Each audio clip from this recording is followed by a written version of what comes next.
Assalamualaikum teman-teman. Perkenalkan, nama saya Maria Angelina Diu dari Prodi Pendidikan Ekonomi Universitas Pancasakti.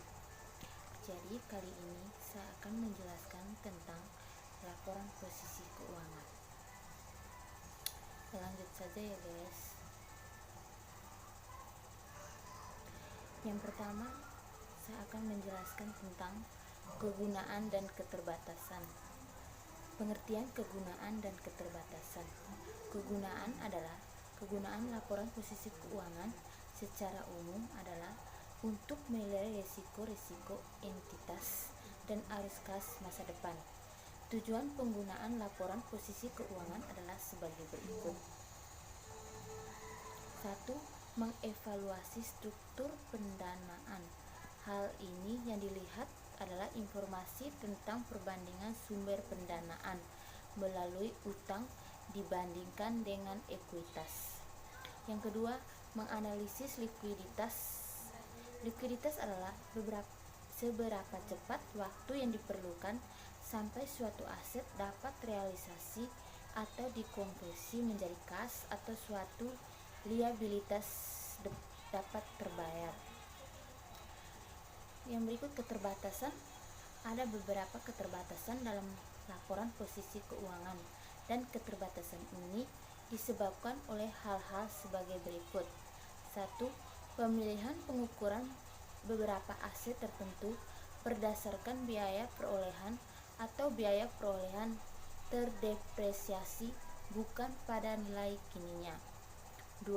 Tidak diperkenankan mengakui aset tak berwujud yang mengandung nilai manfaat namun sulit diukur nilainya secara objektif karena hasilnya secara internal. Yang berikut elemen laporan posisi keuangan. Yang pertama, aset.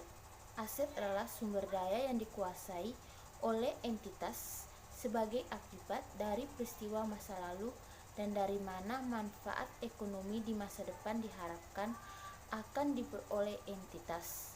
Yang kedua, liabilitas. Liabilitas merupakan kewajiban entitas masa kini yang timbul dari peristiwa masa lalu. Penyelesaiannya diharapkan mengakibatkan arus keluar sumber daya entitas yang mengandung manfaat ekonomi. Yang ketiga, ekuitas. Ekuitas adalah hak residual atau aset entitas dikurangi sebuah liabilitas. Yang berikut tentang klasifikasi lancar dan tidak lancar. Klasifikasi entitas mengklasifikasikan aset sebagai aset lancar jika 1. Aset diharapkan dapat direalisasikan atau terjual atau digunakan dalam siklus operasi normal. Yang kedua, aset yang dimiliki dengan tujuan untuk diperdagangkan. Yang ketiga, aset yang diharapkan akan terrealisasi dalam jangka waktu 1 tahun setelah periode pelaporan. Yang keempat, berupa kas atau setara kas. Yang berikut klasifikasi tidak lancar. Yang termasuk ke dalam aset tidak lancar adalah sebagai berikut. 1. Investasi jangka panjang. Investasi jangka panjang mencakup beberapa bentuk seperti investasi dalam obligasi dan saham, investasi dalam bentuk dana yang disisihkan untuk tujuan tertentu. 2. Aset tetap adalah aset yang berwujud dan digunakan dalam operasi entitas seperti tanah, gedung, mesin, furnitur. 3. Aset tak terwujud merupakan aset tanpa wujud fisik dan bukan berbentuk instrumen keuangan, misalnya hak paten, hak cipta, dan goodwill. Yang keempat, aset lain yang bersifat tidak lancar, contohnya piutang jangka panjang dan biaya dibayar di muka jangka panjang. Yang berikut informasi minimum dalam laporan posisi keuangan.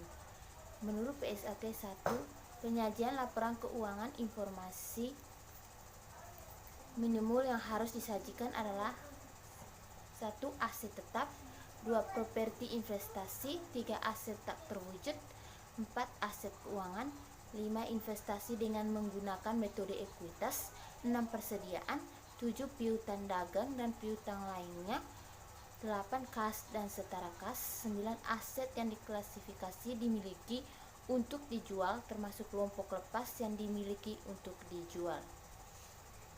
Yang berikut, format laporan posisi keuangan.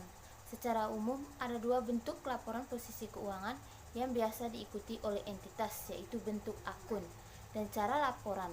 Bentuk akun menyajikan secara berdampingan, bagian kiri adalah aset dan bagian kanan adalah liabilitas dan ekuitas. Sementara bentuk laporan penyajikan secara berurutan ke bawah, mulai dari aset, liabilitas, dan ekuitas. Yang berikut, pengungkapan laporan keuangan.